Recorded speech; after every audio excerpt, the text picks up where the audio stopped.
आज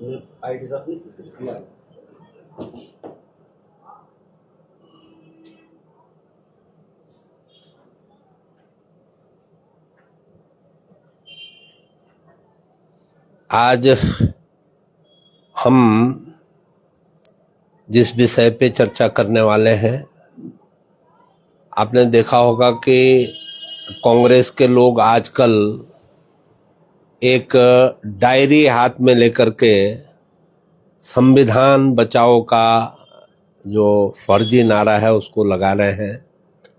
और संविधान को बचाने की बात कर रहे हैं। उनका आरोप है कि भारतीय जनता पार्टी संविधान बदलना चाहती है। तो उसके जवाब में मैं थैंक्स कहना चाहूँगा भारत की न्याय प्रणाली को कि 1973 में जब संविधान पर हमला हुआ था, बल्कि ये कहें कि हमले की तैयारी थी, क्योंकि आपातकाल 1975 में लगा था, लेकिन वातावरण जो है 1971 के बाद ही बनना शुरू हो गया था कि संविधान जैसी संस्थाओं को दरकिनार करके एक टायरेंसी यहाँ पे स्थापित करनी है। तो केशवानंद भारती बनाम गवर्नमेंट ऑफ केरला के केस में सुप्रीम कोर्ट ने एक लैंडमार्क जजमेंट दिया, जिसमें ये व्यवस्था की गई कि जो संविधान का बेसिक स्ट्रक्चर है, संविधान का जो मौलिक ढांचा है, उसके साथ किसी भी तरह छेड़छाड़ नहीं की जा सकती है। संविधान संशोधन का जहां तक प्रश्न है, तो भारत के संविधान में संविधान निर्माण के साथ ही इस बात का भी प्रोविजन कर लिया गया था कि भारत के संविधान को किस तरह से अमेंड किया जा सकता है। और यही वजह है कि आज दुनिया का सबसे मोस्ट अमेंडेड कॉन्स्टिट्यूशन जो है वो भारत का है। इसमें अभी तक 75-76 सालों में 106 संशोधन अभी तक किए जा चुके हैं और section 368 of constitution of India वो खुद इस बात का प्रोविजन करती है कि 3 तरह से भारत के संविधान में संशोधन किए जा सकते हैं। उसके बहुत डिटेल में हम नहीं जाएंगे। उसमें से कुछ संशोधन ऐसे हैं जो सामान्य बहुमत से किए जा सकते हैं, कुछ संशोधन ऐसे हैं कि जो विशेष बहुमत से, विशेष बहुमत का मतलब है कि टोटल नंबर ऑफ मेंबर्स का 50+1 and member present in house का 2/3 नंबर के साथ उसको अमेंड किया जा सकता है। और कुछ केसेस में 1/2 आधे से अधिक स्टेट्स का रेक्टिफिकेशन भी उसमें हासिल करना पड़ता है। और जब हम देखते हैं कि अभी तक संविधान में जितने भी संशोधन किए गए और मॉडिफाइड इंटेंशन के साथ किए गए, अगेन मैं यहाँ पे कहना चाहूँगा कि अभी जो लेटेस्ट संशोधन हुआ है 106वां जो संशोधन हुआ है, जिसमें कि महिलाओं को 33% आरक्षण देने की के जो प्रोविज़न है वो किए गए हैं। तो ये कुछ सकारात्मक संशोधन है, लेकिन कांग्रेस के द्वारा जो मॉडिफाइड इंटेंशन के साथ संशोधन किए गए, उनकी बहुत लंबी फहरिस्त है। अगर आप देखेंगे अभी तक का जो सबसे बड़ा हमला भारत के संविधान पे हुआ है वो 1975 में हुआ। 1971 के चुनाव में मॉडिफाइड प्रैक्टिसेस के साथ चुनाव जीतने का जो आरोप इलाहाबाद हाई कोर्ट में तत्कालीन जज जस्टिस जगमोहन लाल सिन्हा की अदालत में चला था, उसमें बियॉन्ड ऑल रीजनेबल डाउट्स ये प्रूव हुआ कि श्रीमती इंदिरा गांधी ने जो है चुनाव जीतने के लिए मेलाफाइड प्रैक्टिसेस की थी और उनसे जो है वो चुनाव प्रभावित हुआ था, इसलिए कोर्ट ने उनके चुनाव को रद्द कर दिया और उनको सुप्रीम कोर्ट में अपील करने के लिए 14 दिन का समय दिया गया। अगर उनका संविधान में भरोसा होता, उनका यहाँ की न्याय व्यवस्था में भरोसा होता, तो निश्चित रूप से वो जो संविधान के द्वारा प्रदत्त अधिकार हैं उनका उपयोग करते हुए एपेक्स कोर्ट में भारत के जाती, लेकिन उन्होंने दूसरा रास्ता चुना। उन्होंने संविधान का गला घोंटते हुए धारा 356 सेक्शन जो सेक्शन 356 है कॉन्स्टिट्यूशन ऑफ इंडिया का, उसका बेजा इस्तेमाल करते हुए भारत में इमरजेंसी आपातकाल लागू कर दिया और उस आपातकाल में न सिर्फ संविधान बल्कि जो मौलिक अधिकार हैं भारत के नागरिकों के, जो संविधान हमको मौलिक अधिकार प्रदान करता है, उन सब को ताक पे रखते हुए विपक्ष के जितने नेता थे उनको जेलों में ठूंस दिया गया। सैकड़ों बार कांग्रेस के उस कार्यकाल में प्रजातांत्रिक तरीके से चुनी गई राज्य सरकारों को सस्पेंड कर दिया गया। सेक्शन 352 का इस्तेमाल करते हुए कई राज्यों की जो चुनी हुई सरकारें थी,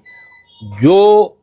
केंद्र के मनमाफिक नहीं चल रहे थे, यानी केंद्र का जो मनमानी पूर्वक रवैया था उसके अनुरूप नहीं चल रहे थे, उनको सस्पेंड कर दिया गया। और इस देश का अवाम जानता है इस बात को कि अगर आज भी इस देश में कांग्रेस की सरकार होती तो संविधान नाम की चीज आज अस्तित्व में नहीं होती। ऐसा एक नहीं, कई बार कांग्रेस की सरकारों ने किया। जब सुप्रीम कोर्ट ने साहबानों के केस में एक मुस्लिम महिला को उसका मेंटेनेंस का अधिकार उसको दिया, तो तुरंत राजीव गांधी जी जो तत्कालीन प्रधानमंत्री थे, उन्होंने तुष्टीकरण की नीति के अंतर्गत उसको उसके अगेंस्ट भारत की पार्लियामेंट में एक ऑर्डिनेंस ला करके और बाद में एक बिल ला करके उसको खारिज कर दिया। तो और हम उस घटना को भी नहीं भूले हैं जब कांग्रेस के एक अदने से नेता ने देश के प्रधानमंत्री द्वारा संसद में लाए हुए बिल को फाड़ करके, मुझे नहीं लगता कि इससे निचले दर्जे का कोई काम इस देश में हो सकता था कि जो देश की सर्वोच्च पंचायत है उसके द्वारा जो प्रस्ताव लाया गया उसको जो है ऑन कैमरा उसको फाड़ करके और ये कहा गया कि इसकी जगह, इसका स्थान कूड़ेदान में हो सकता है। तो ये दर्शाता है कांग्रेस के लोगों की मानसिकता को। और आज जबकि देश में पूरी संवैधानिक जो संस्थाएं हैं वो फल फूल रही हैं, आपने देखा कि कांग्रेस के समय में चुनाव आयोग जो है वो सरकार की कठपुतली बन करके रह गया था और किस तरह से हजारों वंचितों और शोषितों को उनके मताधिकार से महरूम कर दिया जाता था, उनको अपने मताधिकार का इस्तेमाल करने नहीं दिया जाता था। उसके ठीक विपरीत आज ईवीएम के माध्यम से एक फूल प्रूफ व्यवस्था करके चुनाव आयोग ने ये सुनिश्चित कर लिया है कि हर वो मतदाता जो अपने मत का प्रयोग करना चाहता है वो निष्पक्ष तरीके से अपने मतदान का उपयोग कर सकता है। उसी तरह से हमने देखा कि कांग्रेस के समय में कितने स्कैम हुए, कितने घोटाले हुए, 2G, 3G, 5G की तो खैर तब बात ही नहीं थी। कोल घोटाला, एशियाड का घोटाला, राष्ट्रमंडल खेल घोटाला, कितने घोटाले हैं उनको गिनाना भी मुश्किल है। आज ईडी, सीबीसी, सीबीआई जैसी संस्थाएं इतनी पावरफुल हो चुकी हैं, इतने अधिकार संपन्न हो चुके हैं कि आए दिन हमको ये सुनने को मिलता है कि फलां जगह ईडी ने छापा मारा और करोड़ों रुपए की जो है नकदी जो है उसने जब्त की है। तो ये सबूत है अपने आप में इस बात के कि आज इस देश में जो संवैधानिक संस्थाएं हैं, चाहे वो चुनाव आयोग हो, चाहे वो ईडी हो, चाहे वो इंश्योरेंस आईआरडी हो, चाहे वो जो भी संस्थाएं हो, सीबीआई हो, सीबीसी हो, सब बहुत मजबूती के साथ अपने जो काम है उनको अंजाम दे रही हैं। भारतीय जनता पार्टी का संविधान में अटूट विश्वास है और इसका आपने देखा कि हमारे देश के प्रधानमंत्री नरेंद्र मोदी जी जब पहली बार भारत की संसद में आए तो किस तरह से उन्होंने संसद के गेट पे अपना सर झुका करके अपने आस्था का प्रमाण दिया। उसके बाद संविधान का को जितना सम्मान, और प्रधानमंत्री के रूप में ही नहीं, मुख्यमंत्री के रूप में भी उन्होंने, जब वो गुजरात के मुख्यमंत्री थे, तो संविधान के प्रति अपने सम्मान को दर्शाते हुए बहुत ज़बरदस्त कार्यक्रमों का वहाँ पर आयोजन किया था। तो मैं आपको यही बताना चाहूँगा कि भारतीय राष्ट्रीय कांग्रेस का जो कार्यकाल इस देश में रहा है लगभग 5 दशकों का, उसमें जितनी संवैधानिक संस्थाएं हैं उनके मूल्यों का भारी पैमाने पे क्षरण हुआ है। उन पर सरकार ने नाजायज दबाव बना करके अपने कब्जे में उनको रखा है। और तो और जो हमारे कॉन्स्टिट्यूशन के साइलेंट फीचर्स हैं, जो जिनको हम कहते हैं कि जो हमारी, चाहे वो हमारा फेडरल स्ट्रक्चर हो, चाहे हमारी फंडामेंटल राइट्स हो, चाहे हमारी जो directive policy of directive principle of state policy हो, उन सब का बुरी तरह से कांग्रेस के शासनकाल में हनन किया गया। और आज जबकि देश में भारतीय जनता पार्टी का, मैं एक चीज़ और आपको बताना चाहूँगा कि हमेशा मैं इस बात को कहता हूँ कि डेमोक्रेसी में, पॉलिटिक्स में एक बहुत ही पॉपुलर से है कि ills of democracy can be treated by the higher dose of democracy only.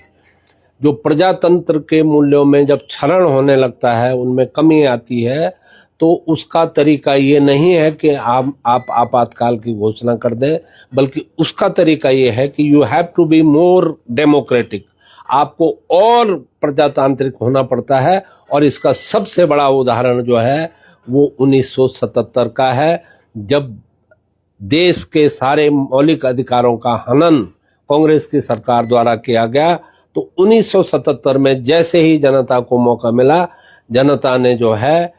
पूरे प्रजातांत्रिक तरीके से बुलेट से नहीं बल्कि बैलेट से जो है उस सरकार को उखाड़ फेंका। और मैं समझता हूं कि वो एक ऐतिहासिक घटना थी। और आज अगर देश में प्रजातंत्र इतना मजबूत है तो उसके मूल में ये घटना भी अपने आप में मायने रखती है। और आने वाले समय में जो हश्र कांग्रेस का 1977 में हुआ, उसको देखते हुए कभी भी कोई सरकार, इस देश में आने वाली कोई भी सरकार इतना बड़ा दुस्साहस नहीं कर पाएगी कि देश में फिर से जो है वो आपातकाल जैसी स्थिति को ला सके। तो अंत में मैं यही कहना चाहूँगा कि कांग्रेस ने संविधान को बुरी तरह से कुचला है, संविधान के साथ खिलवाड़ किया है, और अपनी खिसियाहट को मिटाने के लिए वो उल्टे भारतीय जनता पार्टी पे आरोप लगाती है। भारतीय जनता पार्टी की संविधान में पूरी आस्था है, पूरा भरोसा है और भारतीय संविधान की जो सुपरमेसी है उसको मेंटेन करने के लिए, उसकी रक्षा करने के लिए भारतीय जनता पार्टी कृत संकल्प है। धन्यवाद। पहलगाम मामले को लेकर के इन दिनों पूरा देश स्तब्ध है, क्या कहेंगे? देखिए, जिस तरह से धारा 370 और 35A के हटने के बाद, जैसे कि दुष्प्रचार किया गया था कि जब ये 370 हटेगी, 35A रिपील होगी तो देश में खून की नदियां बह जाएंगी, सब कुछ तबाह हो जाएगा। जब कुछ भी नहीं हुआ तो जितने एक्सट्रीमिस्ट आउटफिट हैं, जितने उग्रवादी संगठन हैं, उनको घोर निराशा हुई और पिछले 5 सालों में जिस तरह से कश्मीर में अमन और चैन फिर से लौटा है, बल्कि अगर सच कहें तो इतने पर्यटक तो कांग्रेस जम्मू और कश्मीर में उस जमाने में भी नहीं आए थे जब वहाँ पे उग्रवाद की शुरुआत नहीं हुई थी। उससे बौखला करके हमारे पड़ोसी देश पाकिस्तान ने साजिश करके जो जघन्य कृत वहाँ पर किया है, उसका हमारे देश के प्रधानमंत्री जी ने कैटेगोरिकली इस बात को कहा है कि जो भी पीड़ित हैं उनको न्याय मिलेगा और ज़रूर मिलेगा। और जिस तरह से अंतर्राष्ट्रीय जगत में हमको डिप्लोमेटिक समर्थन हासिल हुआ है, कूटनीतिक समर्थन हमको हासिल हुआ है, अपवाद स्वरूप अगर एक आध देशों को छोड़ दिया जाए तो लगभग सभी देशों ने भारत का समर्थन किया है और इस बात को दोहराया है कि भारत इसमें जो भी कदम उठाएगा उसमें उन देशों का समर्थन भारत के साथ रहेगा। और सबसे बड़ी बात यह है कि जिस इस्लामिक वर्ल्ड की बात जो है वो पाकिस्तान करता है, उन इस्लामिक वर्ल्ड की मोस्ट ऑफ द कंट्रीज, अधिकतर जो देश हैं, उन्होंने भारत के साथ अपना समर्थन व्यक्त किया है। ये हमारी बहुत बड़ी कूटनीतिक जीत है और इतिहास गवाह है कि भारत कभी किसी को छेड़ता नहीं है और अगर कोई छेड़ता है तो उसको छोड़ता नहीं है। इस बार भी वही होने वाला है और उनको मुंहतोड़ जवाब इस बात का दिया जाएगा। आप क्या मानते हैं पहलगाम हमले को? पहलगाम हमला एक जो हमारा पड़ोसी देश है उसकी हताशा,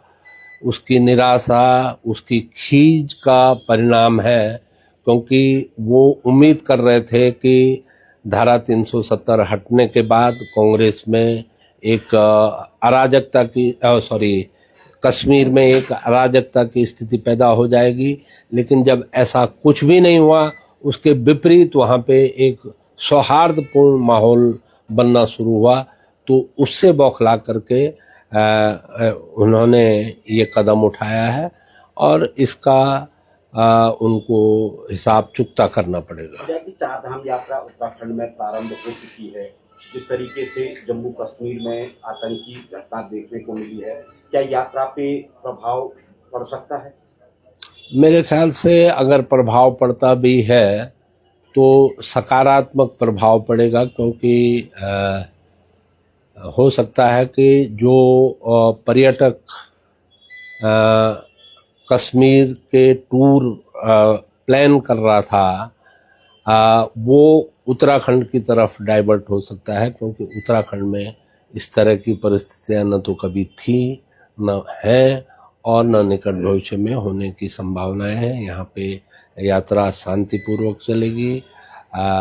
सिर्फ